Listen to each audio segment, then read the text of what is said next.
All right, so I got a question this week. How do you create boundaries, healthy boundaries with your clients? So if you work for yourself, especially if you're a solopreneur, if you're the only one, employed in your business, having strong boundaries is one of the most important things that you can do to protect both your time and your energy, right?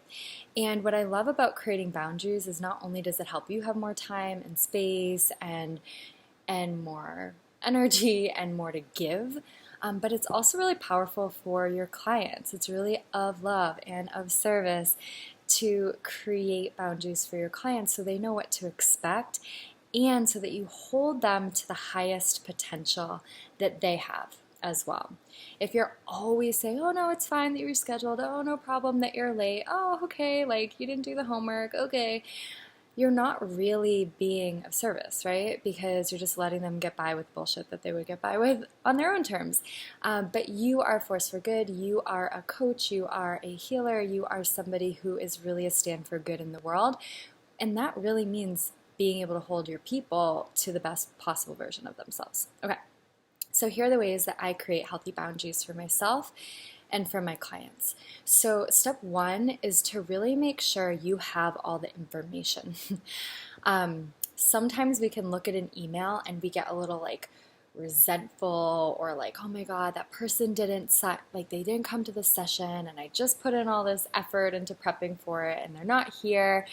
And it can create a little bit of resentment or a little bit of funky energy. So we don't want to do that. Okay, we always want to give our clients the benefit of the doubt and get all the information. Okay, so one way that you can do this is to send an email if they don't show up to a session, and I title mine "Everything Okay?"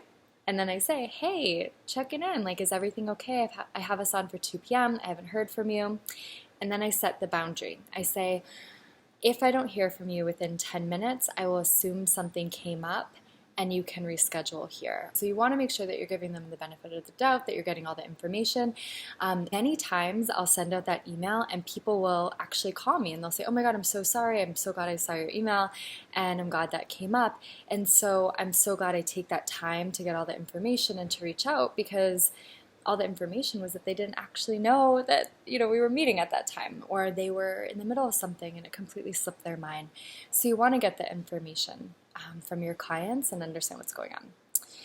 The other thing that I like to do is then check in on what does feel okay for me. What feels I really don't want to do that. That doesn't feel right. That feels like overgiving. And what energetically feels like, actually, I'm okay with this. I'm okay and I'm available to extending that session, or I'm available to supporting them through getting their homework done if they hadn't done it, stuff like that. And then the third thing is that I use their information and I use my internal information, my energetic connection, my intuition, as well as the information from my clients to feel in on it. And then I try to find a solution that works best for everybody. Okay, so how can I make it work that I get to serve my clients and that they get to stand up and really show up for themselves, and find a solution that benefits everybody? Because we're not here to be super sticklers just to be sticklers.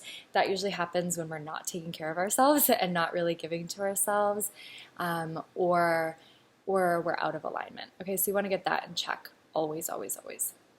Okay, so an example that came to me this week was somebody had booked a session with one of my clients, and they were being really unflexible about the times that they would meet, and they wanted to meet in person and they wanted to meet at a certain time that was out of my client's typical hours.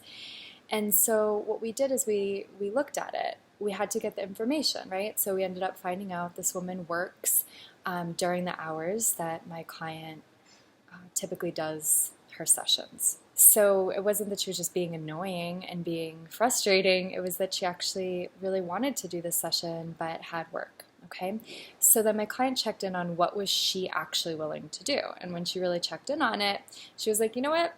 I would meet at 9 o'clock, but I don't want to get up and get on the train and go and do this whole shebang with this person meeting in person. So I will meet outside of my normal business hours, but I'm not willing to meet in person. That is what was her truth, right? She really got clear on that.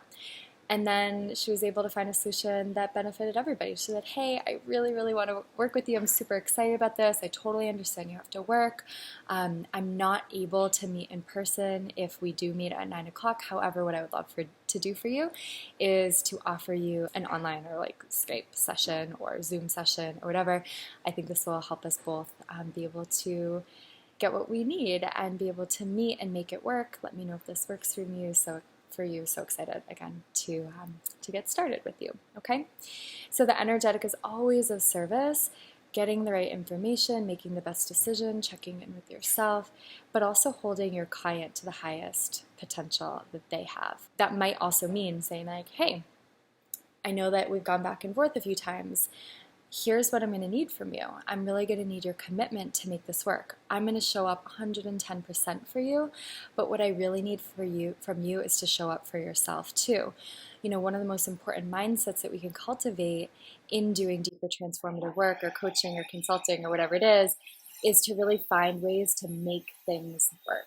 I want to encourage you to look at how could this work for you? Can you meet during a lunch break? Can you move a meeting?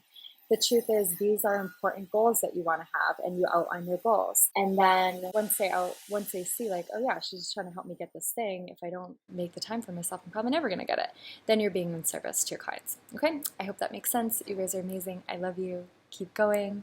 And if you have any questions, please leave them in the comments below. Sending you love. Bye.